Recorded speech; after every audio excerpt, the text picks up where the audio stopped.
तो अभी तक हम डिस्कस कर रहे थे स्टडी स्टेट स्टेबिलिटी के बारे में, और आज जो हमें टॉपिक पढ़ना है वो ट्रांजिएंट स्टेबिलिटी को डिस्कस करना है कि किस तरह से हम जब ट्रांजिएंट कंडीशंस आएंगी, जब हमारा लोड चेंज सडन होगा, या जिन भी कंडीशंस को हमने कैटेगराइज किया है अंडर ट्रांजिएंट स्टेबिलिटी स्टडी, तो अगर उस तरह की कोई भी कंडीशन आएगी तो हम लोग किस तरह से जो है ये डिटरमाइन करेंगे कि सिस्टम स्टेबल होगा या नहीं होगा।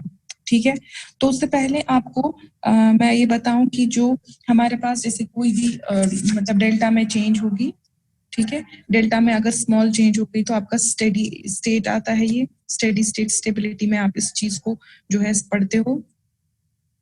और अगर लार्ज चेंजेस आ गई, स्टेडी स्टेट स्टेबिलिटी मतलब ये डेल्टा में किस वजह से ये चेंजेस आ सकती हैं, लोड चेंजेस, जो कि स्मॉल लोड चेंजेस होंगे। ठीक है, तो अब जो आपकी बेसिक स्विंग इक्वेशन है that is md square delta by dt square equal to your accelerating power. This pa is nothing but pm minus pe। तो इसमें जो है हम डेल्टा को इजीली कैलकुलेट करते हैं इस स्टडी में। जब हमारे स्मॉल लोड चेंजेस होंगे तो हम डेल्टा के वैल्यूज को कैलकुलेट कर सकते हैं कि इसके रूट्स कहाँ पे लाई करेंगे, जब इस डेल्टा में क्या चेंज होगी, when this delta will become delta, मतलब आपको d square delta plus delta delta बनाना है। ठीक है, तो ये इस तरह से होगा, इसकी इस तरह से डिफरेंट ये होगी डबल डिफरेंशिएशन, और फिर आप जो है डेल्टा के वैल्यूज को निकाल सकते हो।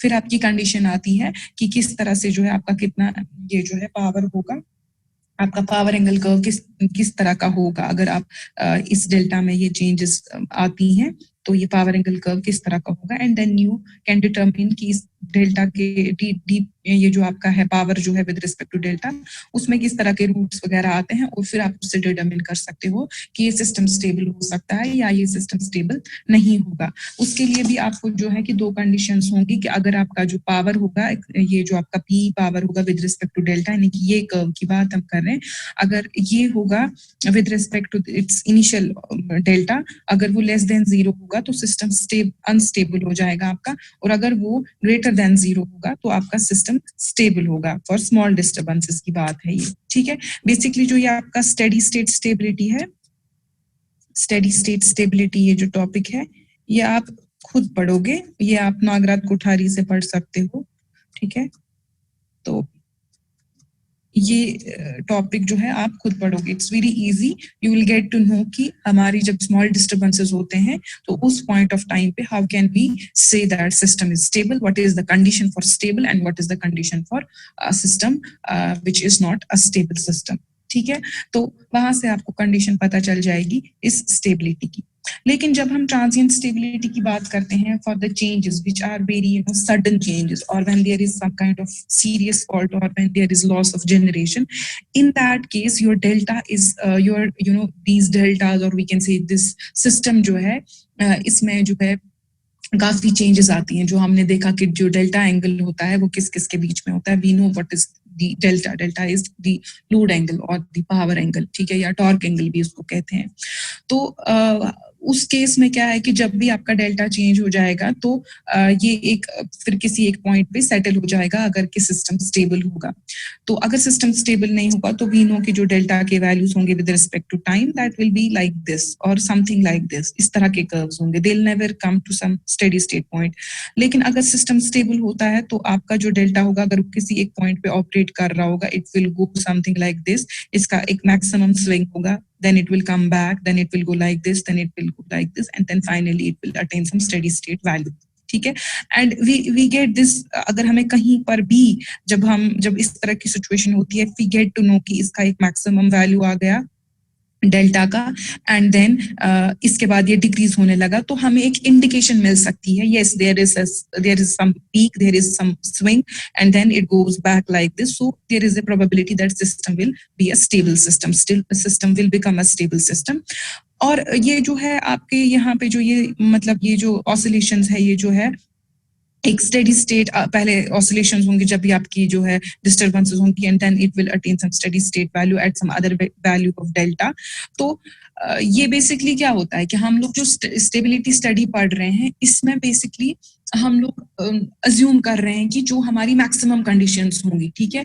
हम ये अज्यूम करते हैं कि डैम्पिंग कुछ नहीं है, हम ये अज्यूम कर रहे हैं कि लोड चेंज हो गई, बट कुछ वोल्टेज रेगुलेटर्स नहीं लगा के हैं, कोई फ्रीक्वेंसी सेंसर्स नहीं है जो ये फ्रीक्वेंसी सेंस करेंगे कि लोड चेंज से हमारा फ्रीक्वेंसी चेंज हो गया।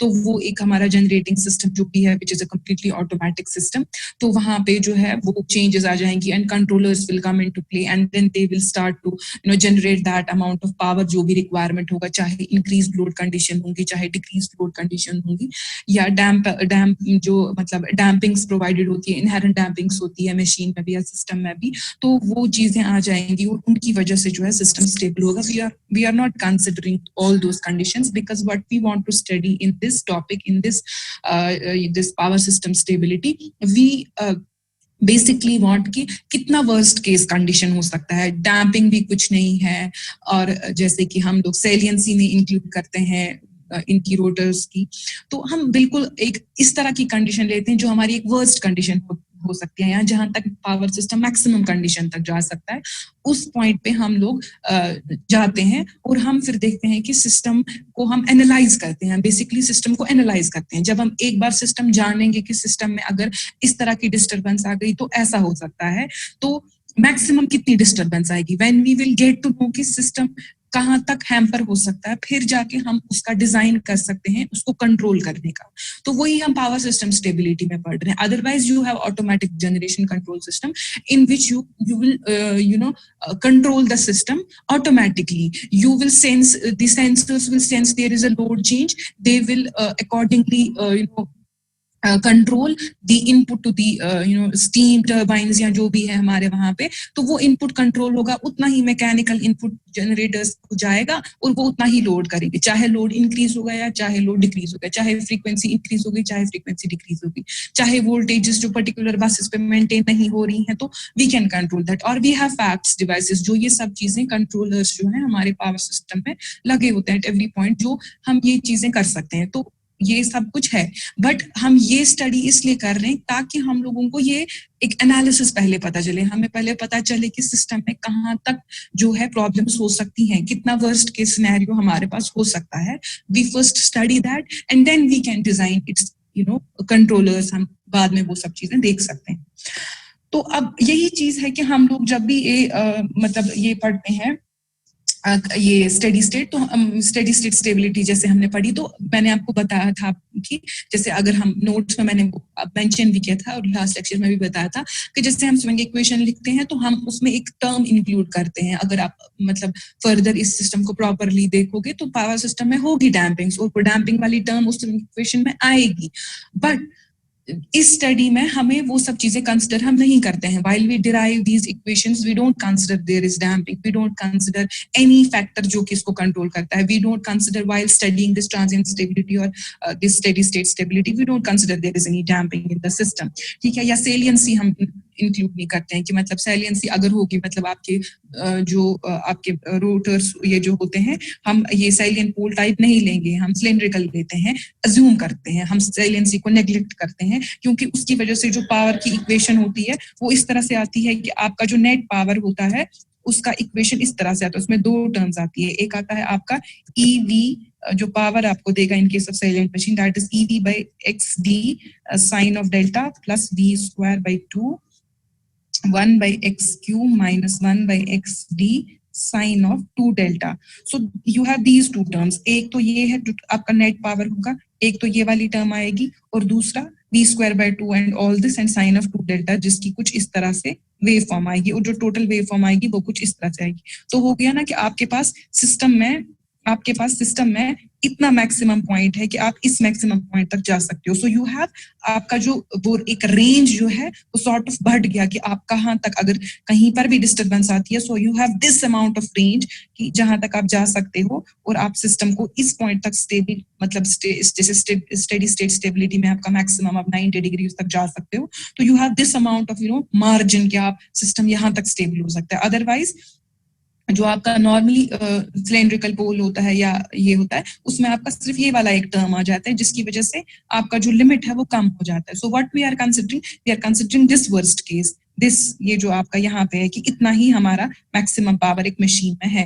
We don't consider this saliency जिसकी वजह से एक्चुअल में आपका इतना मैक्सिमम लिमिट होता है. So this is one assumption that we take in this. We don't consider any dampings in the system. That is another assumption. We don't consider any dampings in the system. We neglect the saliency, right? We neglect saliency of this machine. We neglect damping. These are the assumptions that we take in the transient stability. We neglect the resistance, जिससे आपका जो है time constant जो है वो और बढ़ जाता है, तो सिस्टम को और टाइम लगता है स्टेबल होने में. ठीक है. We neglect that resistance of the winding. We neglect the thing that our frequency. We assume that frequency is constant. ठीक है. हम अज्यूम करते हैं ये सभी, अदरवाइज फ्रीक्वेंसी, ये सारी लोड चेंजेस है आपका साथ साथ सारा चेंज हो जाता है, आपका फ्रीक्वेंसी भी चेंज होता है. बट हमने कहीं पे फ्रीक्वेंसी वाला चीज जो है डिस्कस नहीं किया. Even though I told you in the introductory lecture and उसके बाद भी मैंने आपको बोला that frequency does change when there is load change. Frequency definitely changes, but ये सब चीजें हम एक्सक्लूड करते हैं इस स्टडी से. ठीक है. So frequency is constant, we assume that. And there are no speed governors which actually govern कि हमारा जो लोड है ये सब जो है ये हम assume करते हैं कि ये speed governors जो है ये काम नहीं कर रहे हैं, they are all deactivated, or we assume that they are not in the system. ठीक है. They are deactivated for time being. जब हम इस स्टडी को पढ़ते हैं, जब हम इसकी स्टडी को करते हैं, इसकी स्टेबिलिटी को, then there is one more thing, that is automatic voltage regulators. Automatic voltage regulators. ठीक है. We assume that they are also absent in the system, or they are deactivated or absent in the system. ठीक है. So you assume all these things because you want to go to that particular condition कि जो एक system में हो सकती है, and then जब हम ऑटोमेटिक वोल्टेज रेगुलेटर्स, जब हम वो चीजें लगाएंगे अपने सिस्टम में, तो we should have already, we should know कि हमारा जो लिमिट है वो किस हद तक जा सकता है, हमारा वर्स्ट केस सिनेरियो क्या हो सकता है. ठीक है. So these are the basic conditions that we take up. Fine. Then we will basically go direct over to this swing equation जो हमारी थी. उस इक्वेशन को हम यूटिलाइज नहीं कर सकते हैं, उसको हम यूज नहीं कर सकते हैं उस स्विंग इक्वेशन को डायरेक्ट फॉर्म में.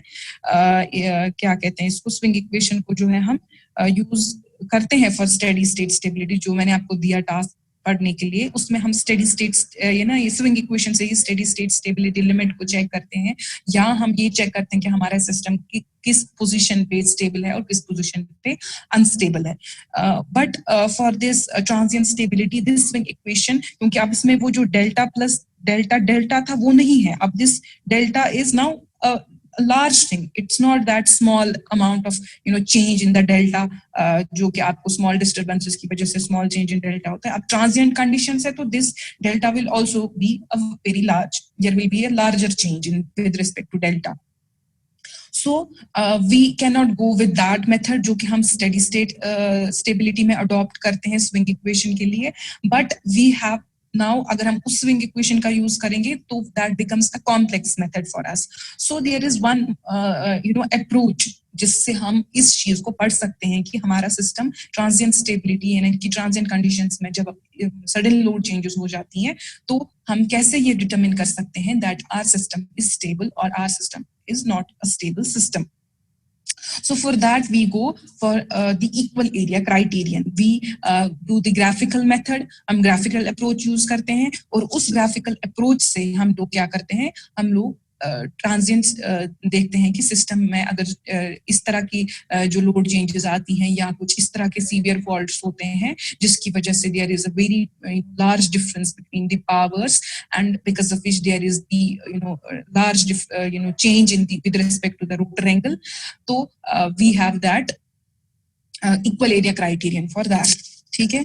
तो हम इक्वल एरिया क्राइटेरियन को उस लिए पढ़ते हैं. ठीक है.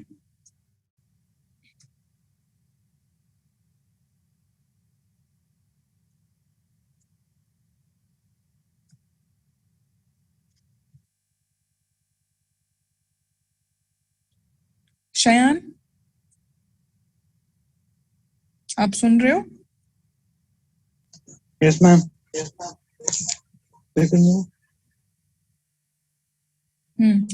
आप मुझे बताओ कि ये जो रोटर एंगल होता है ये किसके रेस्पेक्ट में हम डेल्टा जो है लेते हैं, हमारी कितनी एक्सीज होती हैं। जब हमने रोटर डायनेमिक्स पढ़ा तो व्हाट इज द डेल्टा, ये एंगल जो है डेल्टा किस किस के बीच में होता है।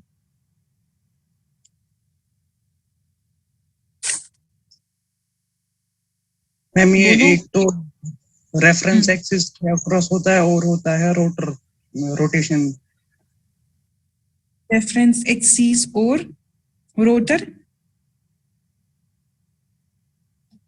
माइक बंद मत करो, माइक ऑन रखो। Okay ma'am. बोलो। Yes ma'am. मतलब डेल्टा होता है रेफरेंस, एक तो रेफरेंस लाइन के अक्रॉस और रोटर के रोटेशन के अक्रॉस। रोटर के रोटेशन के अक्रॉस, कि रोटर की एक्सिस के और रेफरेंस एक्सिस के बीच में। ये रेफरेंस अब क्या है, रेफरेंस कौन सी लेते हो,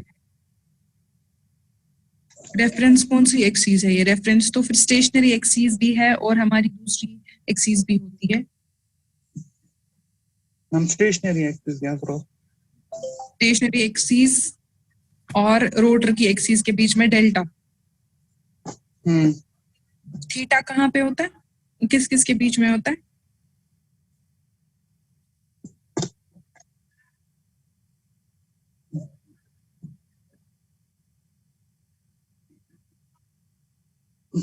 मुझे नहीं पता कि थीटा किसका अक्रॉस है। ओके, मोहसिन। यस मैम, अस्सलाम वालेकुम। वालेकुम सलाम। हाँ बताओ, डेल्टा कहाँ पे होता है। ये डेल्टा एंगल होता है basically between the rotor MMF and stator MMF. Okay,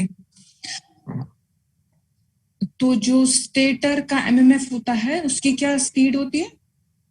synchronous speed से चल रहा होता है, omega S. What is angle theta. Theta is basically the angle between the stator MMF and the reference axis जो हम assign करते हैं किसी भी सिस्टम को। Is the angle between stator stator axis and reference axis. Stator axis and reference axis. Synchronously rotating axis वाली ना जो स्टेटर की होती है वो रेफरेंस एक्सिस के बीच में। आप चेक करो वही होता है। सॉरी, रोटर और रेफरेंस एक्सिस के बीच में जो एंगल होता है वो थीटा होता है। जो रोटर की जो एक्सिस होती है और रेफरेंस एक्सिस जो हम चूज करते हैं उसके बीच में एंगल थीटा होता है। Okay, Abdul roof, roll number 55। Yes ma'am. हाँ, हम लोगों के पास डिफरेंट काइंड ऑफ डिस्टरबेंसेस हो सकती हैं। क्या हो सकती है, सिस्टम किस किस डिस्टरबेंस से जो है मतलब किस किस तरीके से हमारा पावर सिस्टम परटर्ब हो सकता है। मैम तो मैम लोड वेरी होता है मैम, रिएक्टिव पावर लोड्स भी वेरी होते हैं। लोड वेरी होता है और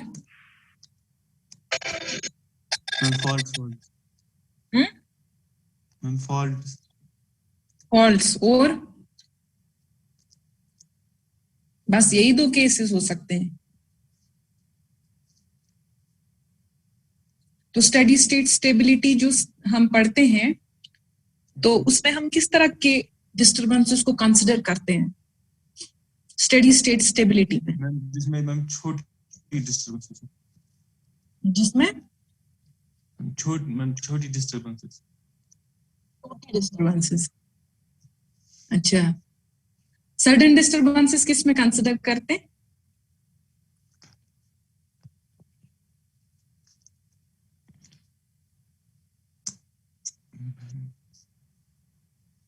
हाँ,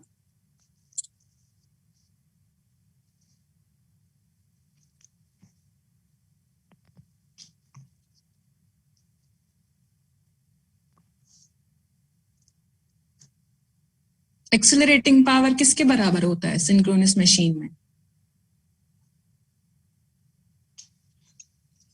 मैम मेरी क्लास कुछ मिस हुई मैम। हम्म मैम मेरी कुछ क्लासेस मिस हुई, मैंने अभी अच्छे से नहीं पढ़ा था मैम, मैं थोड़ा सा बीमार था। लोड फ्लो पढ़ा है?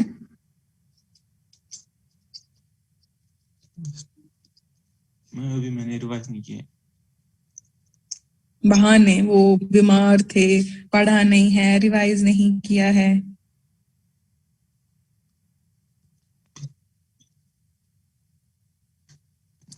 Roll number 20। Yes ma'am. आप बताओ, मैम क्या? ट्रांजिएंट स्टेबिलिटी स्टडी में हम किस तरह की डिस्टरबेंसेस मैं तो स्टडी करते हैं? सडनली जब लोड वेरी होता है, सडनली चेंज डिस्टरबेंस होती है, हम ट्रांजिएंट स्टेबिलिटी में उसके हिसाब से पढ़ते हैं। स्विंग इक्वेशन क्या होता है? स्विंग इक्वेशन याद नहीं। इनर्शिया कांस्टेंट क्या होता है?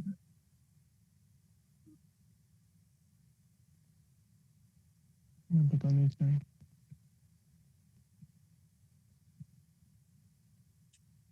क्या सब लोग लीव कर रहे हो एक एक करके?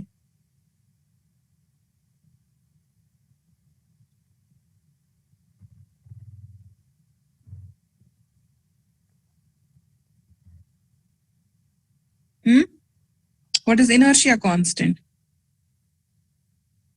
मैम इसमें पे याद नहीं आ रहा, सॉरी।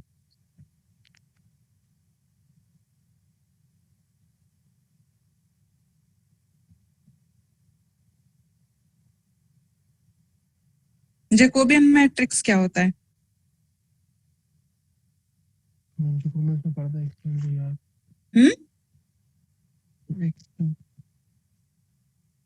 बोलो। मैम इस टाइम पे याद नहीं आ रहा, मैंने पढ़ा था मैम पूरा, लेकिन इस टाइम पे याद नहीं आ रहा है। फिर क्या आपको याद है? जितना आपने पढ़ा है आप मुझे बोल सकते हो आपको क्या क्या याद है? Ma'am not ready. थोड़ा ऊंचा बोलो, मुझे आपकी आवाज नहीं सुनाई दे रही। मैं यहाँ पे थोड़ा ये सिंगल की कनेक्टिविटी की प्रॉब्लम है, आवाज आपको क्या पढ़ा?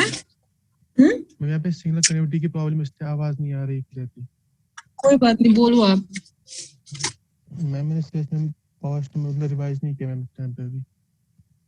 आपने स्टार्ट से क्या पढ़ा वो बताओ। मैंने स्टार्ट से क्लासेस दिए ही नहीं थे। स्टार्ट से क्लासेस नहीं दिए? नहीं, मैं आउट ऑफ स्टेशन था उस टाइम पे। मैं आउट ऑफ स्टेशन था उस टाइम पे, मैंने वो क्लासेस दिए ही नहीं स्टार्ट से। Roll number 14 Latif.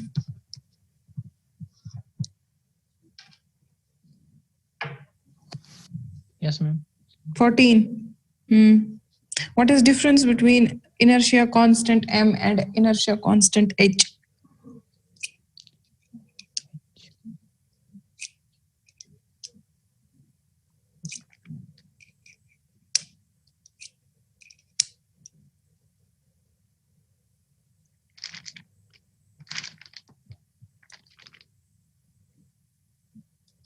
Accelerating power क्या होता है?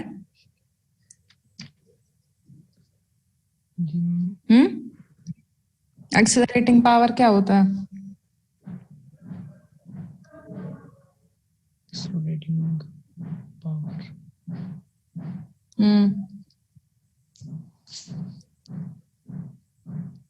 पता ही नहीं एक्सेलरेटिंग पावर क्या होता है। इतना बेसिक क्वेश्चन है ये।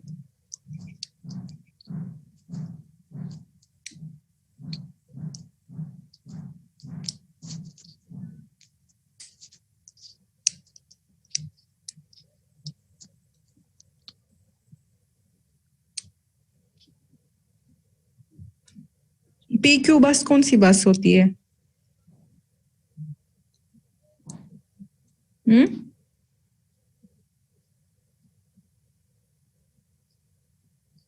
PQ बसेस कौन सी बसेस होती है? Hello, ma'am. हाँ जी बोलो। Hello.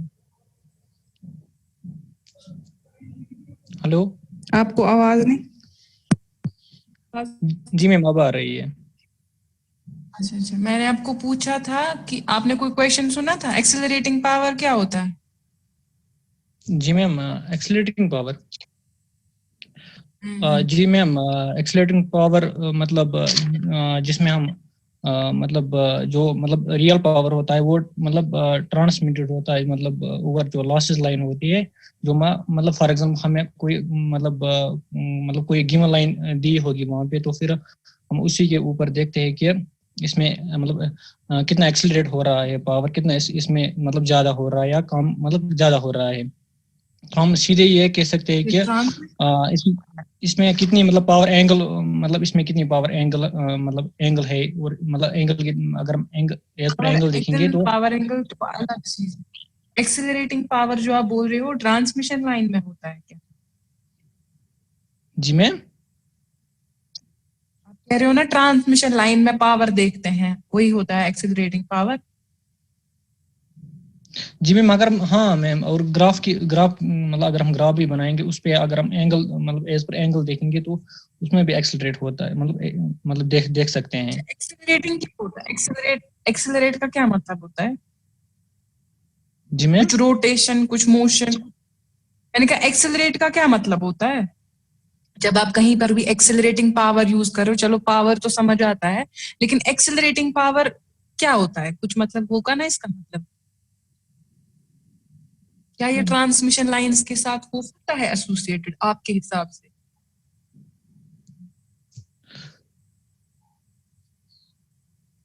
Acceleration means something which is moving or rotating, that can be linear motion भी हो सकती है, rotation भी हो सकती है। तो क्या ऐसा होता है ट्रांसमिशन लाइंस में, ऐसा कुछ होता है फिनोमेनन? ना, मतलब ट्रांसमिशन लाइन में तो फिर आप कैसे बोल रहे हो कि एक्सेलरेटिंग पावर होता है जो ट्रांसमिशन लाइन में होता है? मशीन में होगा, सिंक्रोनस मशीन में एक्सेलरेटिंग पावर होता है, ना कि ट्रांसमिशन लाइन। ठीक है ना? जी मैम। जी जी। तो आप जो बोल रहे हो वो आप पीई की बात कर रहे हो, वो इलेक्ट्रिकल पावर होता है, एक्टिव पावर होता है जो ट्रांसमिशन लाइंस में फ्लो करता है। जो हम बात करते हैं एक्सेलरेटिंग पावर की। इसमें हमने हमने देखा सिंक्रोनस मशीन में कितना टोटल एक्सेलरेटिंग पावर होगा, पीए कितना होगा, किस पॉइंट पे मशीन एक्सेलरेट होगी, तो उस पॉइंट पे जो पावर होगा that will B accelerating power. Positive भी हो सकता है, नेगेटिव भी हो सकता है, डिपेंड करता है difference of the mechanical input and electrical output. Simple.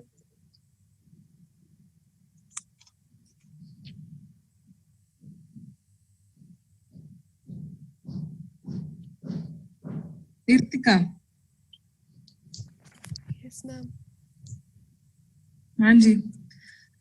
Inertia constant क्या होता है? इनर्शिया कांस्टेंट जो हमारा पहले हम लोग जो एंगुलर मोमेंटम है उसको इनर्शिया कांस्टेंट लेते हैं, लेकिन जब हमारा जो स्पीड होगी सिंक्रोनस स्पीड के बराबर होगी, और फिर लेकिन जब हमें फॉल्ट्स वगैरह हो सकते हैं तो वो सिंक्रोनस तो हमें नहीं रह सकती है ना हमेशा स्पीड, तो इसलिए फिर हम एक नया कांस्टेंट जो है इंट्रोड्यूस करते हैं एच, जिसको हम फिर इनर्शिया कांस्टेंट कहते हैं। वो हमें वो रेशियो होता है कि जो स्पीड होगी हमारी सिंक्रोनस स्पीड पे कितनी, मतलब मशीन में कितना, मतलब उसकी कितनी ये होगी, मतलब जो कितनी स्टोर्ड एनर्जी उस टाइम पे उसकी मेगा जूल में होगी, डिवाइडेड बाय द कितना हमारा पावर होगा, एमवीए रेटिंग जो मशीन जो है वो कितना होगा उसका।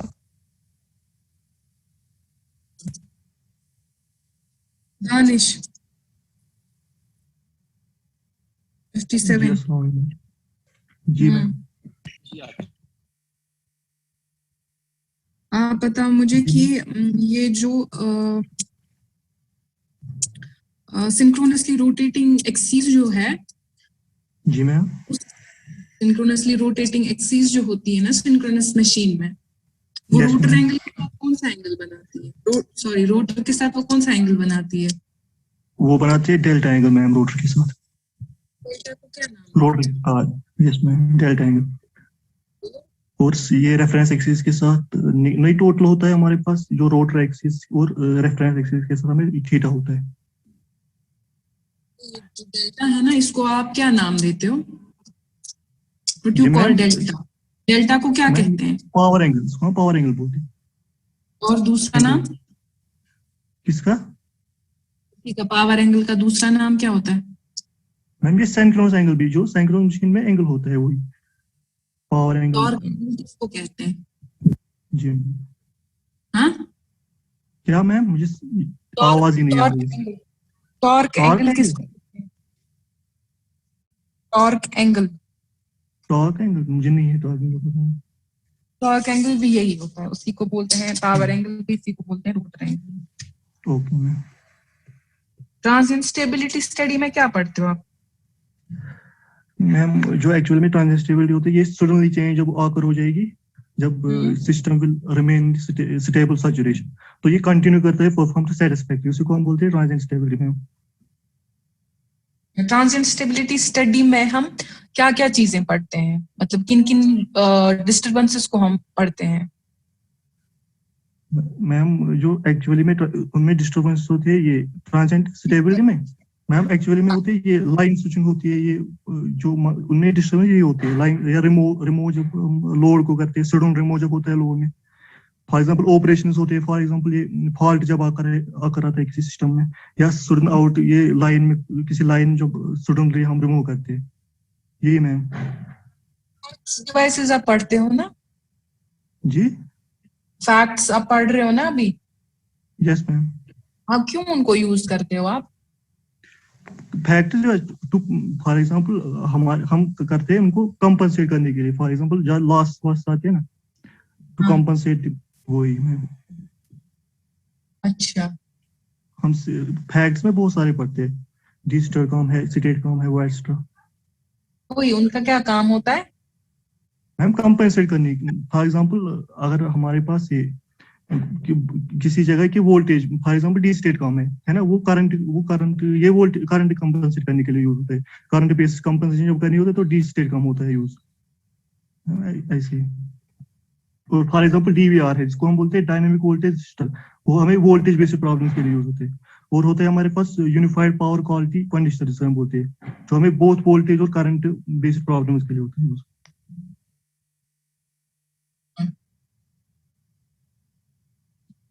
ठीक है, ओके। शाहरुख। जी मैम। क्रिटिकल क्लियरिंग टाइम क्या होता है? मैम ये वो ऐसा वाला टाइम है, मतलब द लिमिटिंग टाइम, जिस टाइम के अंदर अंदर हम अपने फॉल्ट को क्लियर कर सके, और अगर वो मतलब लिमिट एक्सीड हुआ मैम, देन कि जो हमारी जो मशीन है मतलब वो स्टेबिलिटी में वापस नहीं आ सकती है। ओके, ठीक, चलो ठीक है।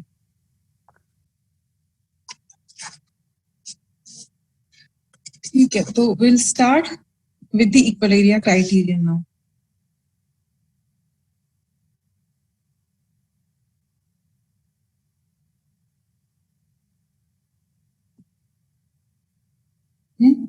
एंड होने वाली है, एक सेकेंड।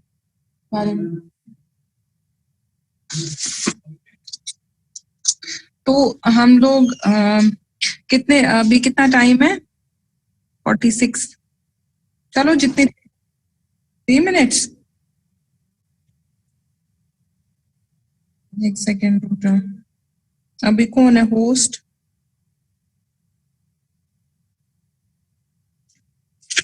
चलो जब हो जाएगी डिस्कनेक्ट तो उस टाइम पे दोबारा कनेक्ट कर लेंगे।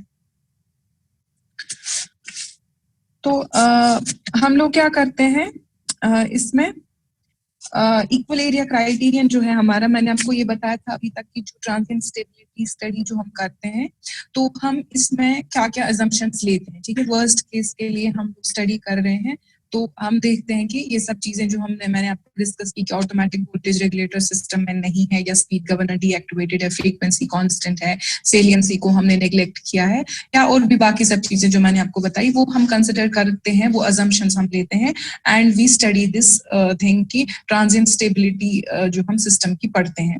तो अब जो इक्वल एरिया क्राइटेरियन मैंने आपको बताया था, इक्वल एरिया क्राइटेरियन जो है, what is this? This is basically the graphical approach कि हम स्टडी करते हैं सिस्टम की स्टेबिलिटी को। ठीक है, ये ग्राफिकल अप्रोच है।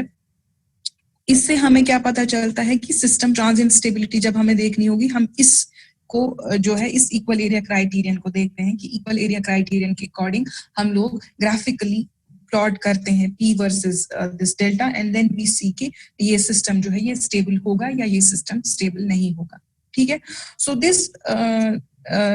this equal area criterion, this is the alternative form of the swing equation. Why is this alternative form of the swing equation? Because actually जो हमारा equal area criteria जो निकलता है वो हम swing equation से ही manipulate करके, swing equation को manipulate करके हम वो चीज derive करते हैं. ठीक है.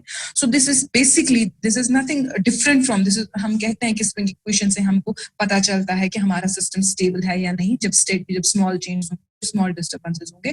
But for larger disturbances, when we have to see whether the system is stable or not, we go from equal area criterion. But actual में equal area criterion is not different from this swing equation. It is basically the modified version, or we can say the manipulation of swing equation. तो हम swing equation में कुछ थोड़ा बहुत manipulations करके जो हमारा result आता है उसको हम equal area criteria कहते हैं, जिसके according we will see that system is stable or not. So this is a graphical method, and why do we use this equal area criterion and not swing equation directly? Because swing equation becomes difficult to study for these transient stability analysis. क्योंकि आपको clear हो गया होगा कि जब हम delta में small changes होंगी तो हम लोग कर सकते हैं उसको linearize, हम assume कर सकते हैं, हम differentiation कर सकते हैं उस चीज की, और हम एक result जो है उसका निकाल सकते हैं हमारा system stable होगा या नहीं. But large disturbances के लिए we cannot go with that. We have to either एक numerical techniques को हमें devise करना पड़ेगा, या तो फिर हमारे लिए और एक option है, that is the equal area criteria.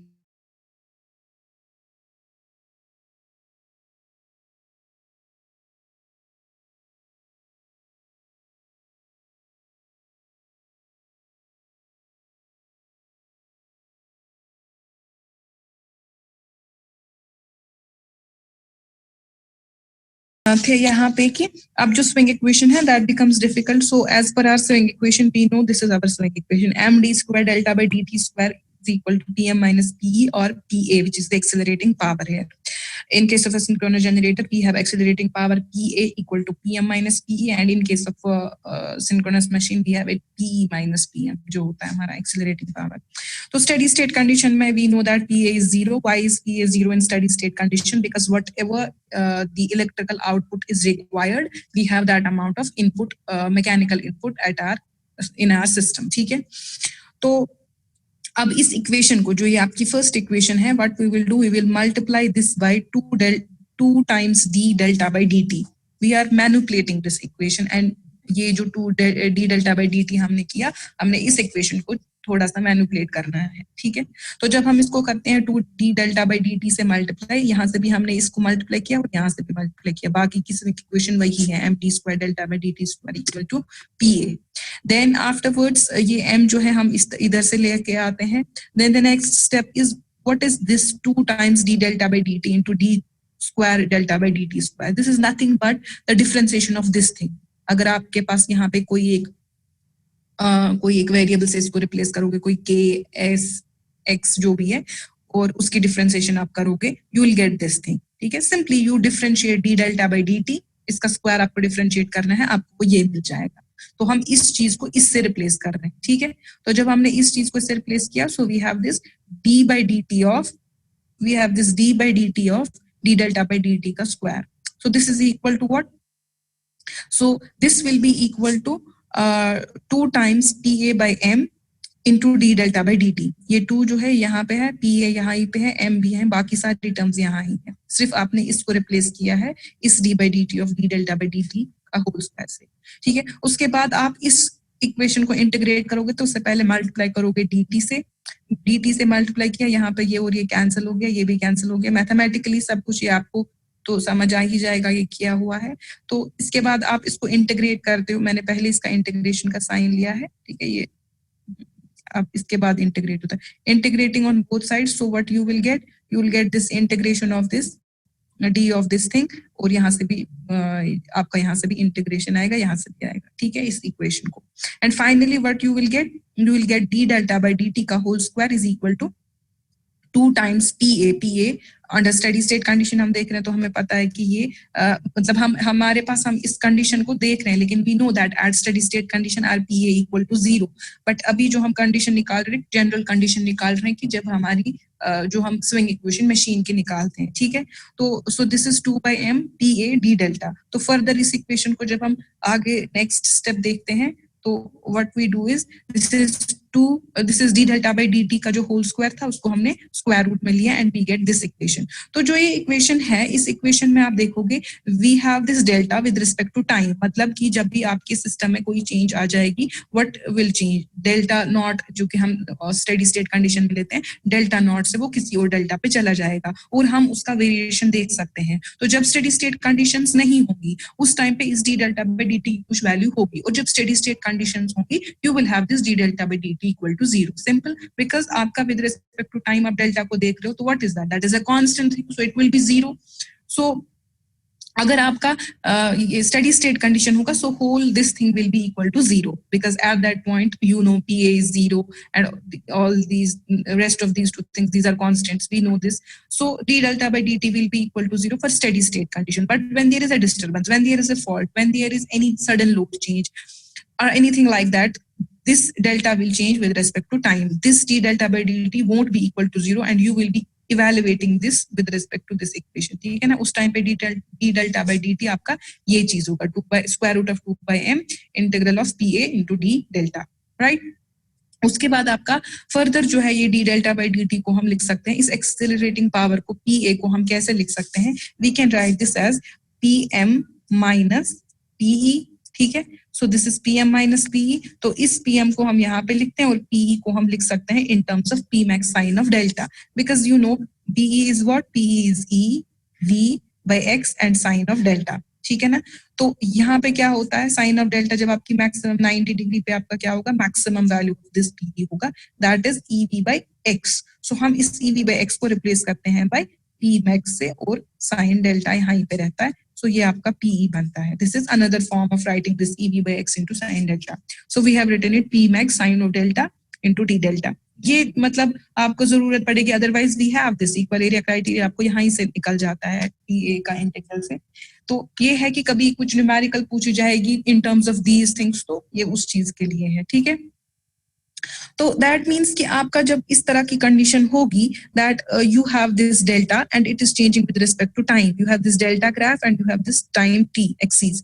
तो इनिशियली आपका सिस्टम एक स्टेबल ऑपरेटिंग कंडीशन में वर्क कर रहा है, तो ये आपका डेल्टा नॉट पे चल रहा है. उसके बाद एक डिस्टर्बेंस आ जाती है और ये जो चेंज हो जाता है, डेल्टा मैक्स पहुंच जाता है, फिर वापस आता है और धीरे धीरे ये स्टेडी स्टेट अटेन कर लेता है.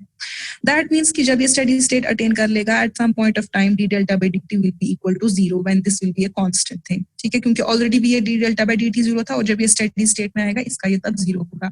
और ये क्या करेगा, ये अटेन करेगा एक मैक्सिमम वैल्यू यहाँ पे. उसके बाद जब ये डिक्रीज करेगा, मैंने आपको पहले भी बताया that we will get to know that yes this system is going to be stable. There are the chances of this system probably that it will be a stable system because your ये जो आपका delta max है ये फिर decrease हो रहा है, फिर से इंक्रीज हो रहा है, तो ये इस तरह से ऑसिलेशन इसमें आ जाएंगी. अगर तो सिस्टम में डैम्पिंग्स होंगी, क्योंकि हम यहाँ पे हम डैम्पिंग्स को कंसिडर कर रहे हैं, अदरवाइज सिस्टम में जब इस तरह होगा तो इनहेरेंट डैम्पिंग्स होगी, डिफरेंट जो आपके फैक्टर्स है जो कि आपको डैम्पिंग्स प्रोवाइड करेंगे सिस्टम को, तो ये ऑसिलेशंस तब खत्म हो जाएंगी और डैम्पिंग्स की वजह से ये प्रॉपरली जो है स्टेडी स्टेट अटेन कर लेगा. लेकिन हम वो सब चीजें अभी नहीं कंसिडर करते हैं इसमें, because we want to study this thing कि क्या हो जाता है जब डिस्टर्बेंस सिस्टम में होती है. So this is our first swing, this is known as a first swing, जब इसका पहला ये जो एक डेल्टा कितना मैक्सिमम वैल्यू अटेन कर सकता है. ठीक है, so this is known as a first swing. उसके बाद ये धीरे धीरे से इसका एम्पलीट्यूड डिक्रीज होता जाएगा. ठीक है, सो स्टेडी स्टेट पे आपका d डेल्टा बाय dt 0 होता है. अब जो आपका ये दैट मीन्स कि ये जब आपका स्टेडी स्टेट होगा, ठीक है, this will be 0, this will be 2/m, this accelerating power PA, आप इन अदर वर्ड्स लिख सकते हो that integral of this PA and d delta will be equal to 0.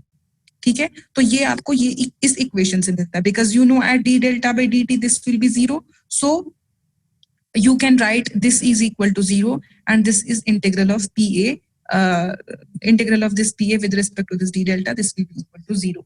तो आपका जो कर्व होता है between power and delta, वही ये इक्वेशन जो है उस कर्व पे जो हमारा ये कर्व होता है, ये जो मैंने यहाँ पे बनाया है दिस वन, जो ये कर्व है, इसके बेस पे आपको जो है क्लियर हो जाएगा कि यहाँ पे आपका एक्सेलरेटिंग जो आपका PA है, जो कि in this case this will B PM minus PE, ये PM माइनस PE जो है, PM minus PE into D delta, this will be equal to 0. When this PM minus P will be equal to 0, तो आप कह सकते हो कि आपका सिस्टम स्टेबल होगा। ये हम प्रॉपरली देखना है कि ये किस तरह से ऐसे होगा। इसमें हमें प्रॉपरली हम ग्राफिकली अंडरस्टैंड करेंगे at every point, at A point, at B point, at C point, क्या सिचुएशंस होंगी, एक्सेलरेटिंग पावर क्या होगा, रोटर इंक्रीज हो रहा होगा या रोटर एंगल जो है वो वापस से अपने एक पोजीशन पे आया होगा, या उसकी जो स्पीड होगी वो क्या होगी, रोटर की स्पीड क्या होगी, is that the synchronous speed, क्या वो synchronous speed ही continue रहेगी या नहीं रहेगी। So all these conditions we will be studying that.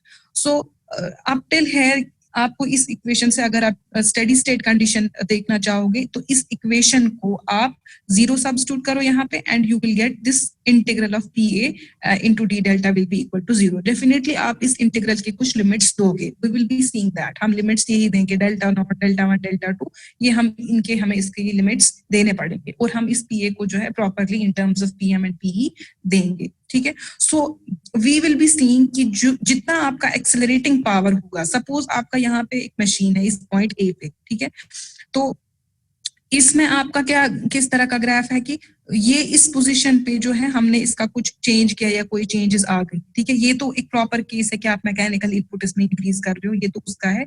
General में हम देख रहे हैं कि जो इसका एरिया होगा अंडर एक्सेलरेटिंग पावर, मतलब आप इस कर्व को अगर देखेंगे P कर्व को और डेल्टा कर्व को, ठीक है, तो ये इस तरह का कर्व होता है, ये आपका इलेक्ट्रिकल पावर है, दिस इज PE, ठीक है। तो ये जो ये इलेक्ट्रिकल पावर वर्सेस जो ये डेल्टा कर्व है, इसमें हम देखेंगे कि जब आपका जो एरिया होगा अंडर एक्सेलरेटिंग कंडीशंस, जब वो एरिया अंडर डेसेलरेटिंग कंडीशन, जब रोटर में एक्सेलरेशन भी होगी डेसेलरेशन भी होगी, वी नो कि किन पोजीशंस पे रोटर को एक्सेलरेट मतलब रोटर कब एक्सेलरेट होगा और वो कब डेसेलरेट होगा, ठीक है। ये सारा जो है ये कौन डिसाइड करेगा, ये डिसाइड करेगी ये इक्वेशन PM minus PE की इक्वेशन, जो कि PA आपका है, ठीक है। So this PM minus PE will decide whether the rotor will accelerate or this rotor will decelerate.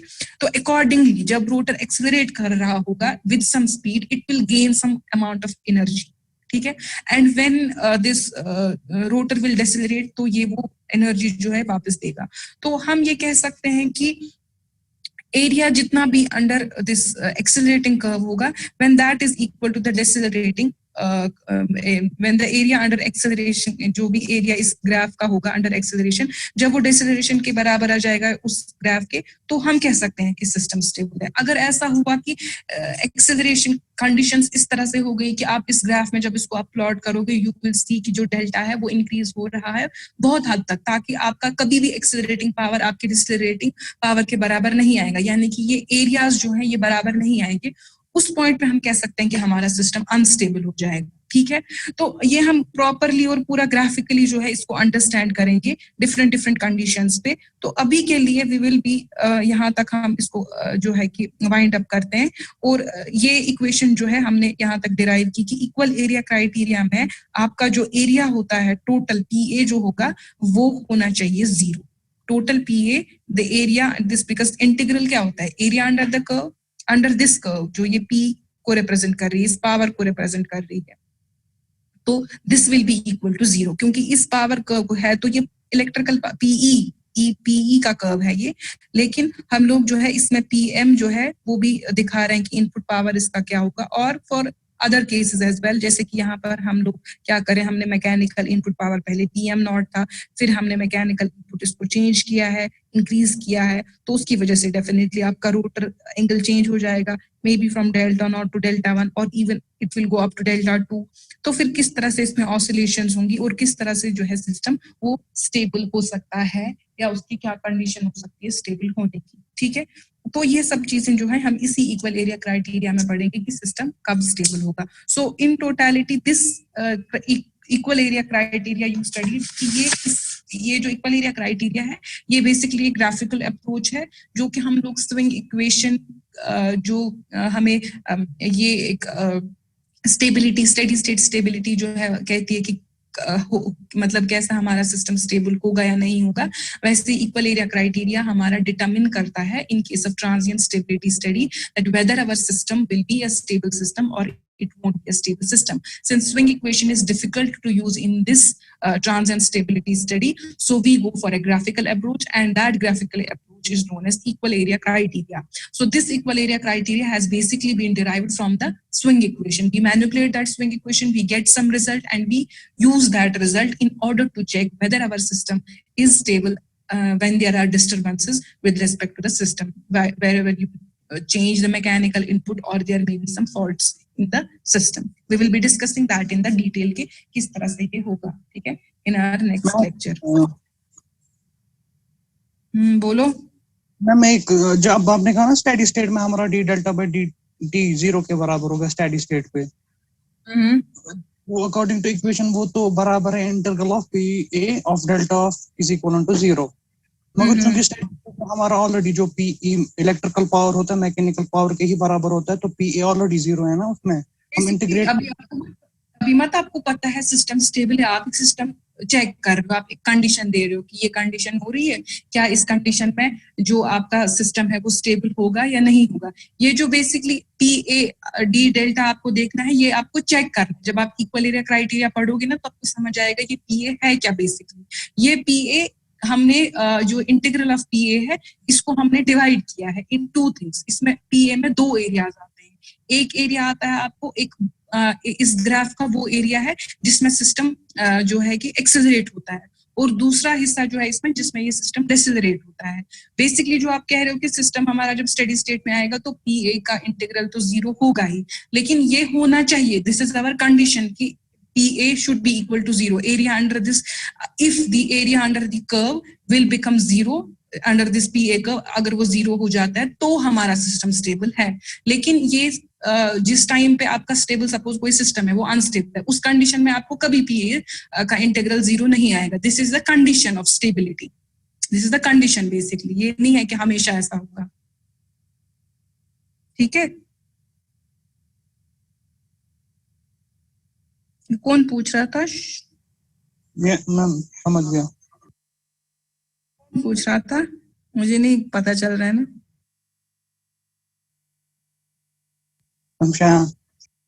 Okay okay ठीक है। तो वो अभी आप जब कंडीशन देखोगे आप समझ जाओगे कि इसमें जो पीए है वो किस तरह से 0 है। ये कंडीशन है बेसिकली, ठीक है। हम जब करेंगे ना कंडीशन, हम देखेंगे मैकेनिकल इनपुट हमने इंक्रीज किया, फिर आप देखोगे कि कैसे पीए 0 हो जाएगा उस पॉइंट पे, ठीक है। तो चलो वो हम नेक्स्ट लेक्चर में डिस्कस करते हैं।